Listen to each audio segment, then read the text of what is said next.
Welcome back to BYoungMinistry.com, to another blog and to another podcast. Today we continue in our study of Hebrews chapter 11, verses 3 through 7, which reads, "By faith we understand that the universe was formed at God's command, so that what is seen was not made out of what was visible. By faith Abel brought God a better offering than Cain did. By faith he was commended as righteous when God spoke well of his offerings. And by faith Abel still speaks, even though he is dead. By faith Enoch was taken from this life so that he did not experience death. He could not be found because God had taken him away. For before he was taken, he was commended as one who pleased God. And without faith it is impossible to please God, because anyone who comes to him must believe that he exists and that he rewards those who earnestly seek him.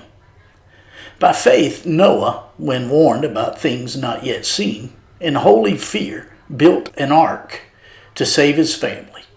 By his faith he condemned the world and became heir of the righteousness that is in keeping with faith." That's Hebrews chapter 11, verses 3 through 7. Today we come back to Hebrews chapter 11, where we are given an outstanding definition of faith. It has two inseparable parts. The first is what we hope for, and the second is the assurance of what we do not see. Faith is what we hope for. Our faith in the God of the Bible is that which we believe in, is what we hope for, and our faith gives what we hope for a present substance. It starts with a sense of dissatisfaction with the way things are now, and we long for what God has promised. Faith also is the assurance in what we do not see. The word assurance means the conviction that the unseen exists. Assurance is basing our lives on our hope in the promises of the God of the Bible. Biblical faith in the God of the Bible actualizes the truth for the future and commits to that actualization. And it makes sense to do so given the history of the God of the Bible with the people of Israel. A careful reading of the Old Testament blows away the idea that faith is blind and is not based on fact. As we come back into Hebrews chapter 11, we are given several examples of people who lived by faith. Today, we will consider three of these examples: Abel, Enoch, and Noah. As we will see, Abel illustrates worshiping faith. Enoch is the example of walking with God kind of faith, and Noah is the example of working kind of faith.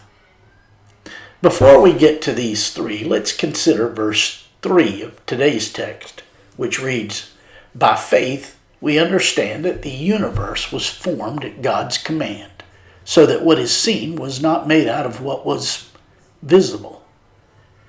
Biblical faith values understanding more than sight, and it puts us immediately in touch with reality. When we trust our sight more than God's understanding, we have perched ourselves on the throne of God. Faith in the God of the Bible enables us to be patient with our reason to catch up with what God has promised and has performed. Faith deals with facts, and it always helps us to see reality before the set facts arrive on the scene. For example, science cannot tell us how human history is going to end, but by faith, we know how it will end because God has already told us in His Word. This is why faith pleases God, because it comes to grips with reality, and God is the ultimate reality. Those who trust Him and His Word, all the while ignoring the mocking taunts of those who think they know better, will enjoy for time and eternity the favor of the one who is best trusted with our hearts and our lives. Now, Let us look at the first three examples given in verses 4 through 7 of today's passage. In verse 4 of today's passage, we read, "By faith Abel brought God a better offering than Cain did. By faith he was commended as righteous when God spoke well of his offerings. And by faith Abel still speaks, even though he is dead." The world's first brothers were Cain and Abel, the first sons of Adam and Eve. They lived when the world was young, when everything was much different than it is today. Yet, though they enjoyed a life less hectic than we, they longed for something better. They hungered after God. This explains why they one day went to God with their own sacrifices. Their lives illustrate the fact that we will never be satisfied without God, and that which we worship most is that which defines us most. Abel worshiped the God of the Bible when he brought his sacrifice to God, but Cain chose not to worship God because his sacrifice did not fall in line with God's definition of how it should have been offered. God had required that the sacrifice had to involve the blood of an innocent animal. We cannot have God's ability until we are prepared to recognize the poverty of our own. That is what a blood sacrifice teaches. There must be a life laid down before one can have the life of God. We cannot have God's ability for our problems until we're first ready to lay down any dependence upon our own.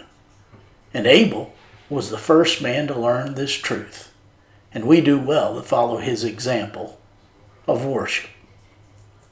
In verse 5 of today's passage, we read, "By faith Enoch was taken from this life, so that he did not experience death. He could not be found because God had taken him away. For before he was taken, he was commended as one who pleased God." Enoch was the seventh man from Adam, and he is the first human after the fall who is said to have walked with God.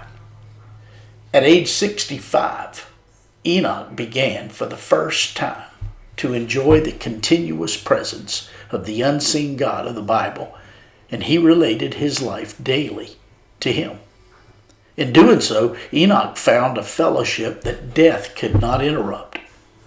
Enoch never died.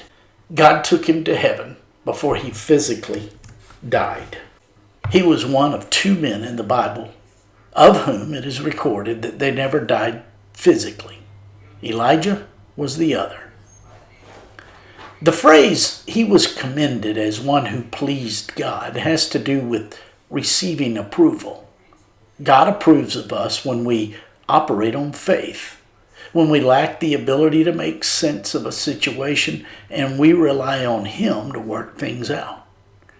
And when we believe in him, we will walk with him. We will operate believing he's our companion who actually guides us through this life.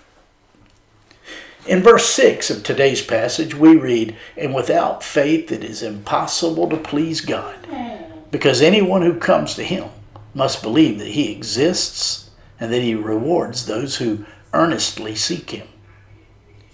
Pleasing to God kind of faith believes that he exists and he rewards those who seek him diligently. This kind of faith moves us to come to God on a regular basis. We do not go to any special place.